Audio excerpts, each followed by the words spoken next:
नमस्ते, मैं छाया श्रीवास्तव आप सबका अपने चैनल कहानियों का कारवां में स्वागत करती हूँ।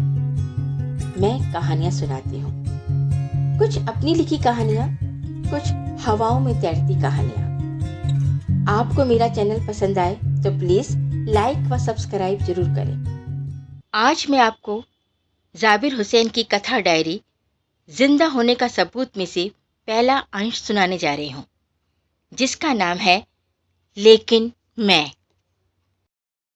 तुलाराम अपने घर की तंग सीढ़ियों की आखिरी टेक पर था कि उसके दिमाग में बाप की कही बात दोबारा कौंध दी।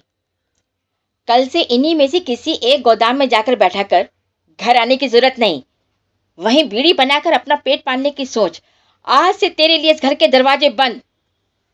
तुलाराम को बाप की कही बात और उसके धक्के याद आते ही ये ख्याल भी आया कि उसने सीढ़ियां उतरने से पहले अपनी माँ से मुलाकात नहीं की, बल्कि उस दालान की तरफ देखा तक नहीं जहां उसकी माँ हर वक्त किसी काम में उलझी रहती है। एक लम्हे के लिए तुलाराम ने सोचा, सीढ़ियां दोबारा चढ़कर माँ से आखिरी बार जरूर मिल लेना चाहिए। आखिर इसमें उसकी माँ का क्या कसूर है? कसूर तो सारा तुलाराम का ही है। वही तो अपनी मर्जी से स्कूल का बस्ता पटक कर हर रोज कोई किताब या मैगजीन लिए गोदाम पहुंच जाता है। घर के लोग समझते हैं कि वो खेलने कूदने निकला है और घंटे भर बाद लौट आएगा। एक दिन देर शाम घर लौटने पर रोटियां परोसते वक्त माँ को तुलाराम के कपड़ों से तंबाकू की बू आती महसूस हुई तो उसने तुलाराम को टोका। तंबाकू की बू आ रही है तेरे कपड़ों से? कहाँ गया था? बोल, किनके साथ उधम मचा कर आया है? झूठ बोलने के सिवा कोई चारा नहीं था तुलाराम के पास। वो जानता था सच बोलने का मतलब होगा बाप के हाथों पिटाई, जिसके बारे में सोचकर ही वो एकदम से डर जाने लगा था। खेलते वक्त कूड़े के ढेरों पर गिर गया था, वही तंबाकू का बुहरान पड़ा था। तुलाराम ने सफाई के साथ जवाब दिया और रोटियां जल्दी जल्दी मुंह में डालने लगा। दालान की एक तरफ उसके सवाल जवाब से बेखबर बाप की नजरें अखबार के पन्नों पर जमी रहीं। अगले दिन एक और किताब तुलाराम के हाथ लग गई, जिसके कुछ हिस्से तो उसने स्कूल में टिफिन की घंटी के बीच ही पढ़ डाले। कारखाना मजदूरों की लड़ाई से भरी थी वो किताब, जिसमें उन पर होने वाले जुल्म और कारखाना मालिकों के खिलाफ चलने वाली लड़ाइयों की तफसील बयान की गई थी। पुलिस की ज्यादतियों का ब्यौरा था। गोदाम में उस रोज आम दिनों से ज्यादा भीड़ थी। सिराज मियाँ के गोदाम के मजदूर भी अपना काम खत्म करके कहानी सुनने वहीं आ गए थे। गोदाम में पेट्रोमैक्स की रोशनी फैली हुई थी और गहरा सन्नाटा था। बीच बीच में किसी के खांसने की आवाज और तेज तेज चलने वाली सांसें जरूर सुनाई दे जाती थी, जिससे गोदाम का सन्नाटा कुछ लम्हों के लिए थम जाता था। किताब दिलचस्प थी। किताब के हीरो की तकरीरों में सिरहन पैदा करने वाला असर था। तुलाराम की कहानी पढ़ने के ड्रामाई अंदाज से कहानी में और जान आ गई थी। एक बाप, दो बाप, तीन बाप। तुलाराम किताब पढ़ता गया, किताब के पन्ने उलटते गए। गोदाम के मजदूरों की उंगलियां तेजी से चलती रहीं, पत्ते काटती, तंबाकू भरती, धागे लपेटती उंगलियों के नुकीले नाखूनों का बढ़ता पीलापन देखने की फुर्सत किसी को न थी। गोदाम में जलने वाला पेट्रोमैक्स का तेल खत्म होने को नहीं आ जाता तो शायद तुलाराम की कहानी देर रात रात तक इसी तरह जारी रहती। तुलाराम और दिनों के मुकाबले कुछ ज्यादा ही वक्त गुजार कर उस दिन घर लौटा, इसलिए सबकी नजर में उसका आ जाना स्वाभाविक था। घर में दाखिल होते ही सबसे पहले टोकने वाली उसकी माँ थी। कहाँ था इतनी देर? किसके साथ था? तुलाराम को मालूम था कि उसकी माँ इस बात से ज्यादा चिंतित रहती है कि वो घर से बाहर किसके साथ अपना वक्त गुजारता है। यही वजह है वो हरदम माँ के लिए भरोसे लायक जवाब तैयार रखता था। मौसी के घर गया था, वही देर हो गई। मौसी ने खाने के लिए रोक लिया था। मौसी से माँ के रिश्ते बहुत गहरे थे। वो दरअसल माँ की सबसे कमजोर नफ्स थी। उसका नाम आते ही माँ का गुस्सा ठंडा हो जाया करता, बल्कि उसका नाम सुनते माँ की आंखों में बूंदे छलक आती। मौसा घर में थे? कोई हंगामा तो नहीं हो रहा था? शराब पीकर तो नहीं आए थे मौसा? मौसी खुश तो लग रही थी ना? तुलाराम माँ के इन सवालों के लिए तैयार नहीं था। मौसी ने कल फिर बुलाया है, कल सब कुछ देख कर आऊंगा। तुलाराम माँ को टाल गया। हाथ मुंह धोकर खाने को बैठा तो तुलाराम को बाप की खोजी आंखें अपनी तरफ घूरती महसूस हुई। पहला निवाला ही जैसे मुश्किल से गले उतरा। इम्तिहान में थोड़े दिन रह गए हैं, कल से स्कूल के बाद सीधे घर आना है, खेल कूद बंद। तुलाराम को बाप के अल्फाज अंगारों की तरह कान के पर्दों पर टपकते महसूस हुए। खेल कूद बंद और स्कूल से सीधे घर आना हुआ तो गोदाम में किताब का बाकी हिस्सा पढ़कर कौन सुनाएगा?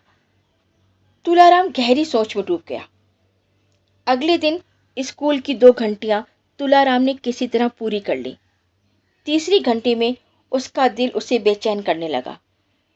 तुलाराम क्लास से निकलकर टीचर के पास गया, पेट में दर्द की शिकायत की और बस्ता संभाले स्कूल से बाहर आ गया।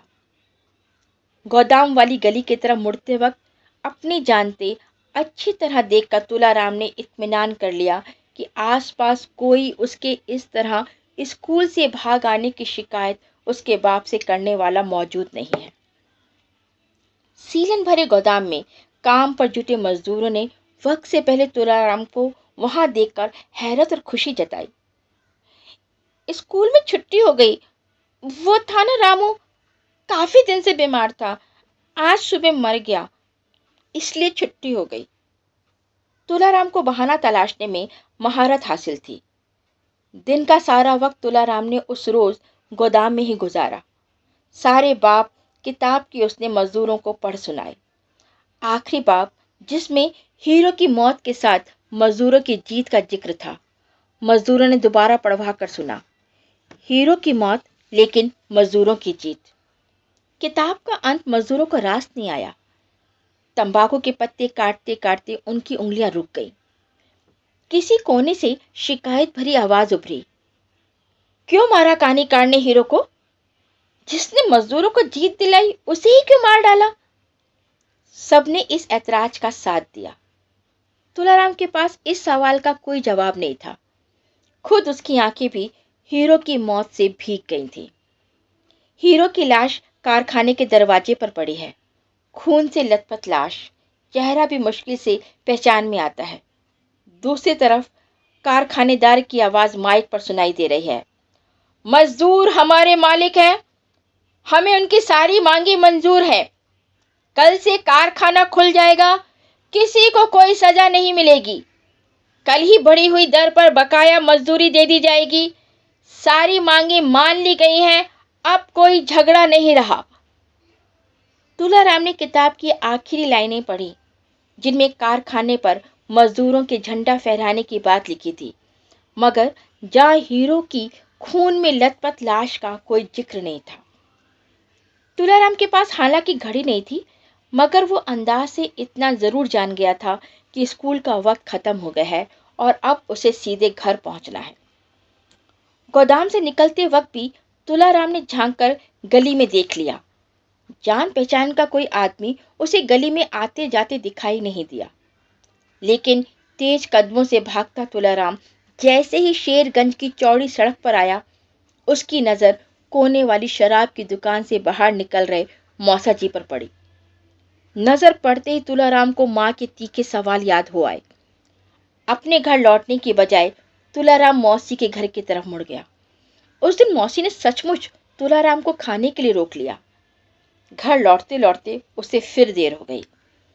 घर की सीढ़ियां चढ़ते ही उसे बाप की गरजदार आवाज सुनाई दी, भला हो मदनजीत बाबू का कि उन्होंने लौंडे को गोदाम गली से निकलते देख लिया अपनी आंखों से, वरना मैं तो आज भी अंधेरे में ही पड़ा रहता। तुलाराम सकते में आ गया। मदनजीत बाबू यानी मौसा जी, जिन्हें उसने अपनी आंख से सड़क के कोने वाली शराब की दुकान से निकलते देखा था। तुलाराम को समझते देर नहीं लगी। मौसा जी ने ही उसके बीड़ी गोदाम जाने की शिकायत बाप तक पहुंचा दी थी। तंग सीढ़ियों की आखिरी टेक पर खड़े तुलाराम को एक झटके में सारी बातें कचौके के साथ याद हो आईं। तुलाराम ने सोचा, बाप ने धक्के देकर घर से बाहर निकाल दिया तो क्या हुआ? बाप है तो क्या इतना भी नहीं कर सकता? मुझे लौटकर माँ को जरूर बताना चाहिए कि मौसा जी ने आज फिर शराब पी है, और ये भी कि मौसा जी ने आज फिर मौसी की जमकर पिटाई की है। तुलाराम तंग सीढ़ियां तय करके अपने घर लौट गया है, लेकिन मैं तो अभी तुलाराम का नाम ओढ़े उसके घर की तंग सीढ़ियों की आखिरी टेक पर ही खड़ा हूं। तो कैसा लगा आपको मेरी जुबानी जाबिर हुसैन की डायरी का पहला अंश? प्लीज कमेंट बॉक्स में जरूर बताएं। मिलते हैं मेरी अगली कहानी के साथ। धन्यवाद।